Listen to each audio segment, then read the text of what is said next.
Hi there, my name is Potatoes953 and welcome back to my channel. Today I would like to continue my Valkyria Chronicles Lore series.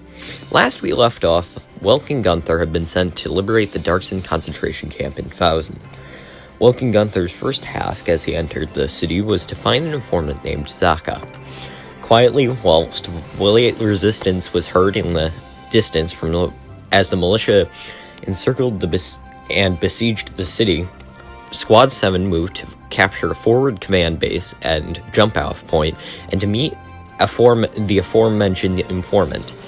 Early that morning, the Squad 7 started a diversionary assault on Imperial Command Center, whilst Zaka placed a bomb to explode whilst an armored train, with the infantry commander, General Gregor, was on board.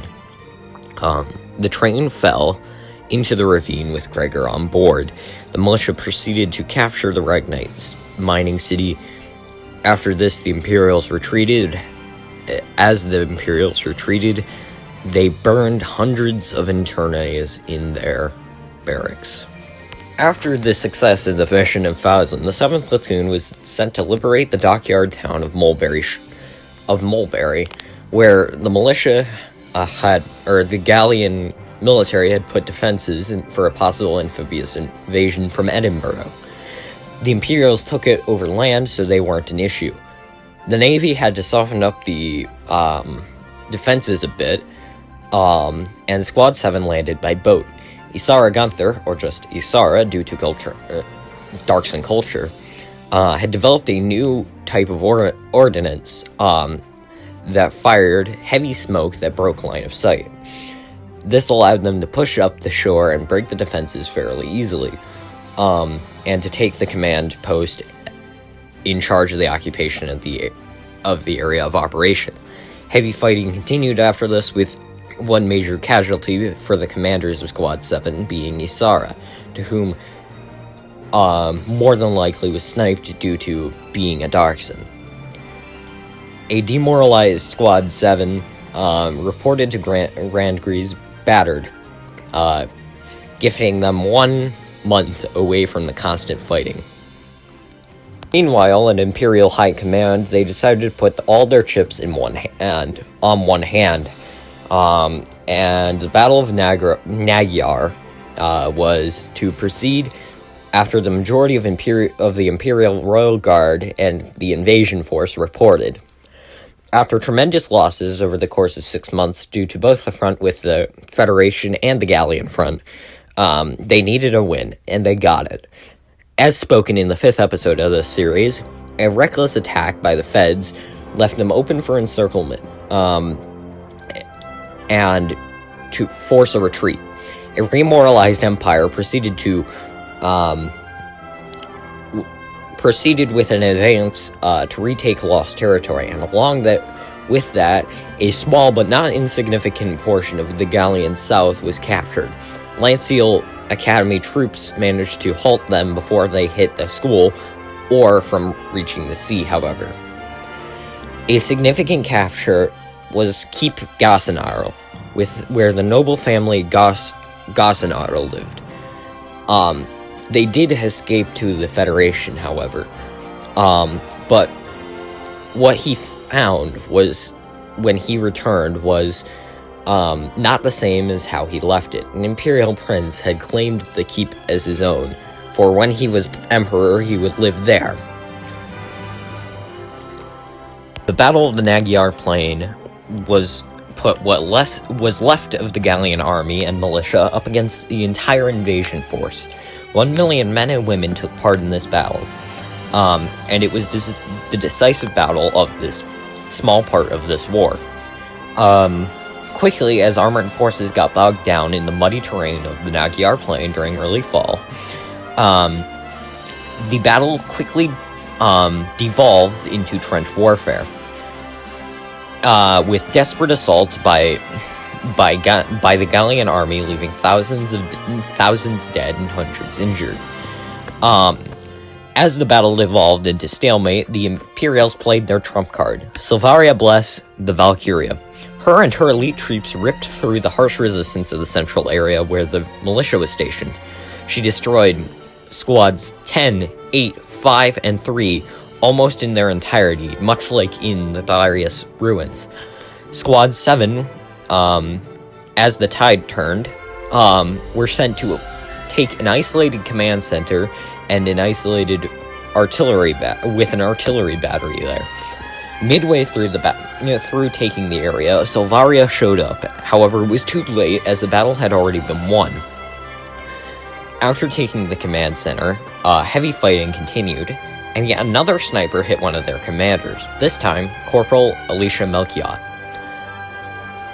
This time was significant as it was a friendly fire incident from Lieutenant Faldia Lanzit.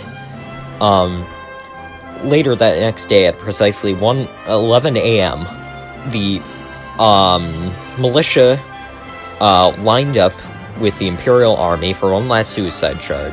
As the armies lined out, however, a young woman marched up with a spear wreathed in blue flame, her hair silver as metal, her eyes red like blood. Alicia Melchiot marched up the front lines and dueled with the enemy child of the Valkyrie and won. The battle turned, and due to this, the Imperial forces retreated further and further back to Fortress Garlandio and the Imperial section, or the Gallian section, of the Ziegfall line. Later, as they pushed back to the defensive lines, they hit a roadblock. Fortress Garlandio, where so many Gallians and Imperials had died in 1915, stood proud and tall, flying the Imperial Eagles.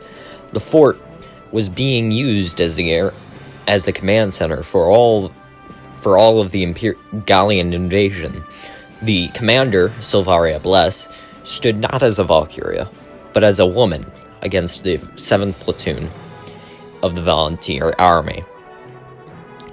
The plan made by the army was to send Squad 7 to march up and run an explosive train into the fort.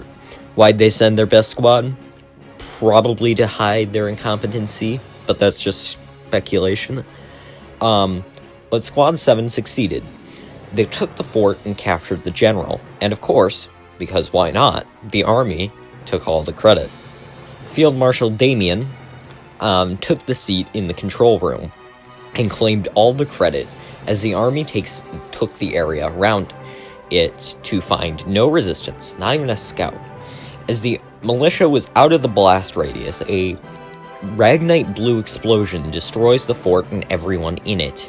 What happened? Well, it's speculated by archaeologists that the Valkyria could kill herself to destroy her and the area around her in a blue fire. The militia and the high command were in a panic. What do we do? The mass majority of the army was gone, and the Imperials quickly were on Rangris's doorstep again. Great Vassal Bridge was back under Imperial control, and a ghost had appeared on the eastern edge of central Gallia, moving and destroying all resistance Lanciel sent to fight it. The Marmota, as its code name was a land battleship, much like the snow cruisers that I'm going to talk about in the next episode. It had 6 feet thick armor, 4 large railguns, hundreds of machine guns, and 25 anti-tank guns. It could carry a whole company of men and tanks. It was massive. How did the Gallians beat this thing? Well, find out in a month or two, depending on how I feel when I make the next episode. So, thank you for watching this video. Of course, have a fantastic day and a fantastic life. Goodbye. About the Valkyria Chronicles Lore. Subscribe if you're not subscribed, which is a lot of you. Like the video if you liked it, and if you really liked it, share with a friend, please.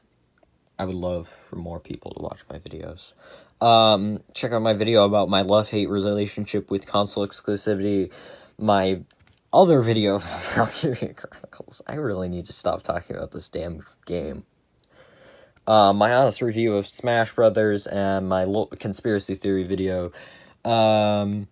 Follow me on Twitter at potatoes953. I post memes, thoughts, and updates over there. And of course, have a fantastic day and a fantastic life. Goodbye.